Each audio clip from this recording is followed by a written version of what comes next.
प्यारे सज्जनों, प्रभु यीशु मसीह के नाम से आप सभी को शांति। मैं फिर जिस तरह कल मैंने आपको कहा था उसके मुताबिक आज मैं फिर दोबारा आपके साथ ये वीडियो लेकर के आ रहा हूँ। मैंने हमारे भारतवर्ष के वैदिक ग्रंथों में जातिवाद की कितने बड़ी साजिश है, कितना बड़ा चक्रव्यूह है, इसके बारे में आपको कल बताया था। और आज मैं दूसरा खंड में यही बातों को आगे लेकर के जा रहा हूँ। ध्यान से सुनिएगा, आपके लिए बहुत ही फायदेमंद की बात होगा।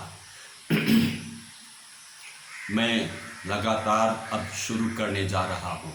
ये वीडियो बनाने का मेरा मकसद कोई भी धार्मिक संप्रदाय को चोट पहुँचाने का नहीं, पर हमारे भारतवर्ष में जितने भी लोग हैं, मसीही लोग और गैर मसीही लोग, सभी के लिए एक अच्छा शिक्षा हो, सबके मन में वो प्रकाश हो, ताकि लोग समझे और सच्चाई को जाने। यही मकसद है मेरा, और दूसरा कुछ भी नहीं। प्रथम पंक्ति में मैं आपको बताऊंगा कि ब्राह्मण की महात्मा, ब्राह्मण कितने बड़े पूजनीय है। ये मैं आपको बताऊंगा। जन्मनैव महाभागो ब्राह्मणो नाम जायते, नमस्य सर्वभूतानां तिथि प्रसिद्धाग्रभुव। ये मनुस्मृति में लिखा है। इसका अर्थ होता है ब्राह्मण जन्म से ही महान है और सब प्राणियों का वो पूजनीय है। और अगर ऐसा है तो फिर हम मंदिरों में क्यों जाएं? ब्राह्मण हमारे चारों ओर है, मैं भी ब्राह्मण हूँ, और उनको ही पूजा करें, उनको ही सम्मानित करें। बस ये महातीर्थ है।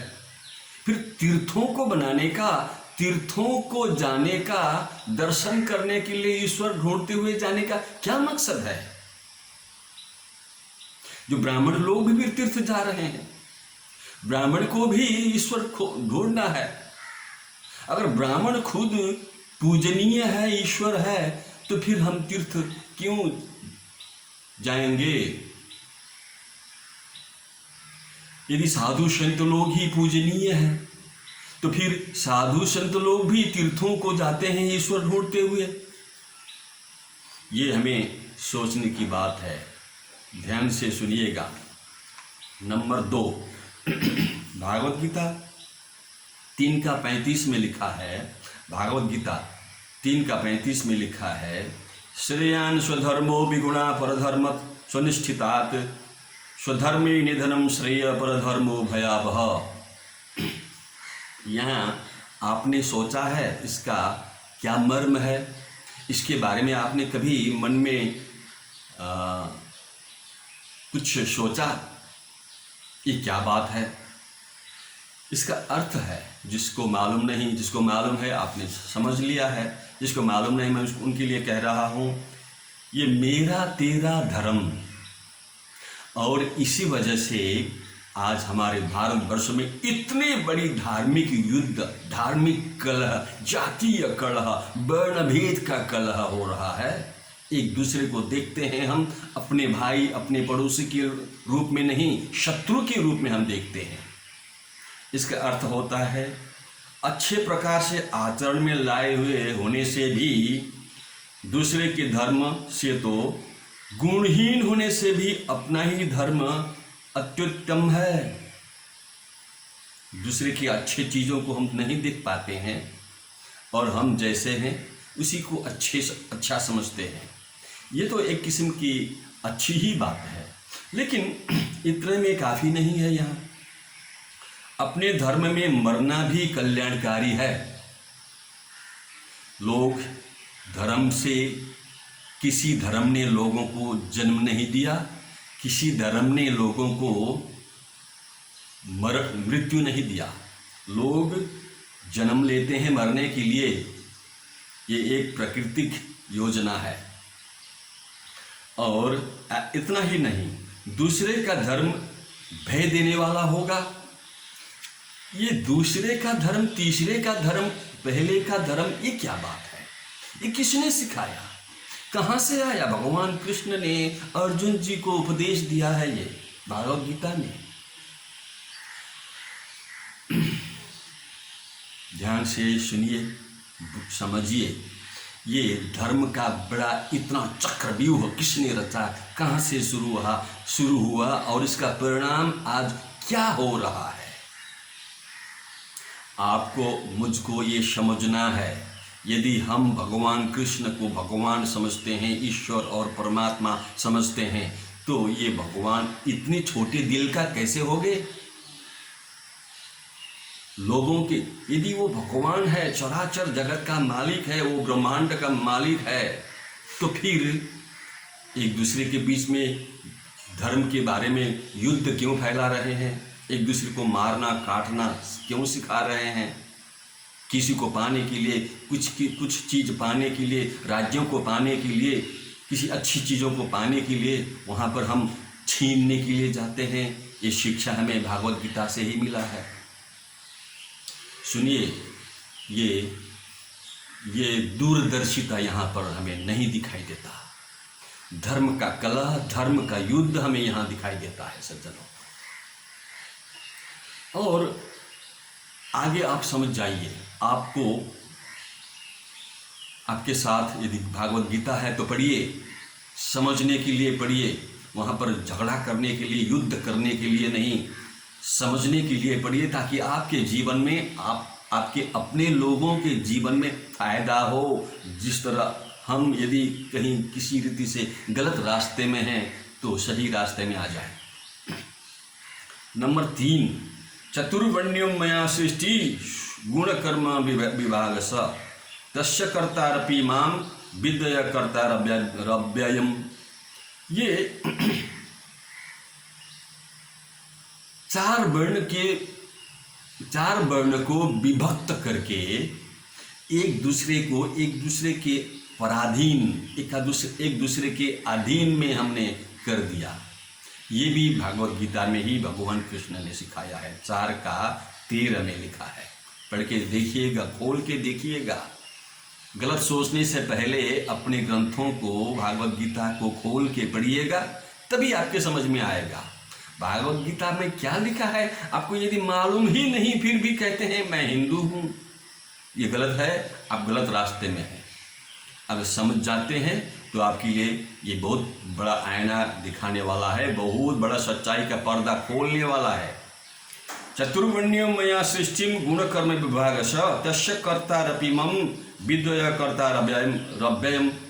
इसका अर्थ है ब्राह्मण, क्षत्रिय, वैश्य और शूद्र, इन 4 वर्णों का समूह गुण और कर्मों के विभाग मेरे द्वारा ही रचा गया है। भगवान श्री कृष्ण ने कहा है। ये सारे जातीय वर्णभेद और छुआछूत का ये कर्म, रंग देख करके न्याय करने वाले ये मनोवृत्ति हमें भागवत गीता ने सिखाया।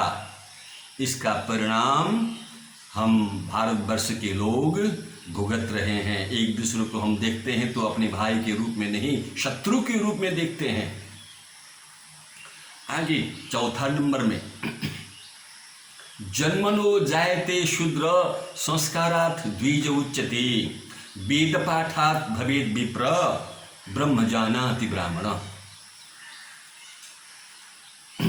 जन्म से लोग शूद्र के रूप में ही शूद्र के रूप में ही जन्म लेते हैं। माँ ने जन्म देती है, धर्म जन्म नहीं देता लोगों को। धर्म जो है हम और आपने मिल करके बनाए हैं।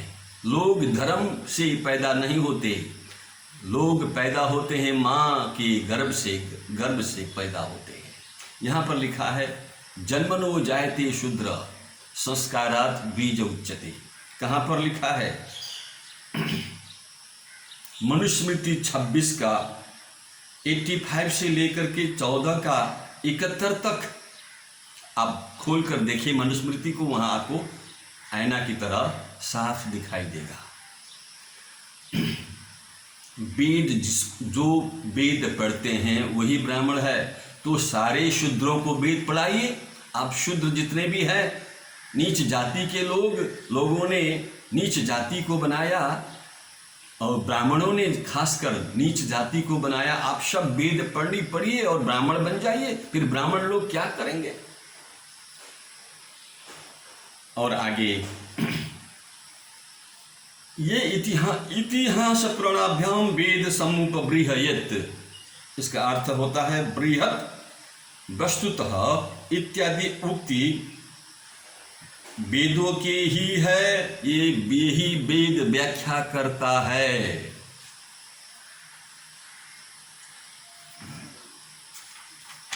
ध्यान से सुनिएगा। अब आगे मैं एक ही बातों को लेकर के, क्योंकि आपको बहुत लंबा वीडियो देखने का समय नहीं मिलेगा, मैं आपको तीसरा खंड में ले जाऊंगा। तीसरा खंड में ले जाऊंगा, वहां पर सारी बातों को खोल करके आपको मैं बताऊंगा। ऋग्वेद गौतम धर्म सूत्र में दूसरा खंड 3 अध्याय का 4 श्लोक में ऐसा लिखा है, अथ हास्यवेदमुप शृण्वत तत्र पूजतुभ्याम श्रोतप्रति पूर्णमुदाहरणो जिह्वा छेदो धारणे शरीर भेद। ये कहाँ लिखा है? मैंने आपको बता दिया, ऋग्वेद गौतम धर्म सूत्र 2 अध्याय दूसरा खंड 3 का 4 में लिखा है। इसका अर्थ होता है शूद्रों के कान में वेद के अक्षर शब्द अर्थात शब्द जो है अनजाने में पड़ गया, तो वेद के शब्द शूद्रों ने अगर गलत तरीके से भी सुन लिया, तो उस शूद्र के कान में शीशा को गला कर डाल दीजिए। ये मैं नहीं कहा रहा, मैं पंडित माधव उपाध्याय नहीं बोल रहा हूं, ये वेद ऋग्वेद बोल रहा है। शूद्र को इस तरह नीच जाति नीच दृष्टि से दिखने के लिए हमारी ये दृष्टि नीच कैसे हो गई, और हम इस तरह इस महाजाल में, ये भ्रमजाल में कैसे पड़ गए? सज्जन, यही कारण है आपने और मैंने क्या किया, धर्म ग्रंथों को पूजने का वस्तु समझ लिया, पढ़ा तो नहीं, समझा तो नहीं, खाली पूजने ही लगा और खुद को एक धर्म के रूप में पाया, इंसान के रूप में नहीं, मनुष्यत्व के रूप में नहीं, धर्म के रूप में पाया। मैं ये धर्म वाला, वो ये धर्म वाला। ये धर्म का महायुद्ध चल रहा है, पहले से चलते आया, चल रहा है, चलते रहेगा जब तक आपको नया जीवन नहीं मिलेगा। और आगे तीसरा खंड में मुझे जाना है, क्योंकि सब कुछ आपको समझना कठिन होगा। मैं आपको आहिस्ता आहिस्ता समझाऊंगा। आज इतना ही काफ़ी है। ये वीडियो आपको अच्छा लगता है तो आप भी पूरी रीति से इसको देखिए, समझिए, गलत विचार से नहीं, सकारात्मक दिल से इस वीडियो को सुनिए और अपने लोगों को शेयर करें। और आप नए मेरे वीडियो देख रहे हैं, सब्सक्राइब करें, आगे और भी आपको नए नए वीडियो मिलती रहे। प्रभु यीशु मसीह के नाम से आप सभी को आशीर्वाद हो। जय यीशु मसीह की।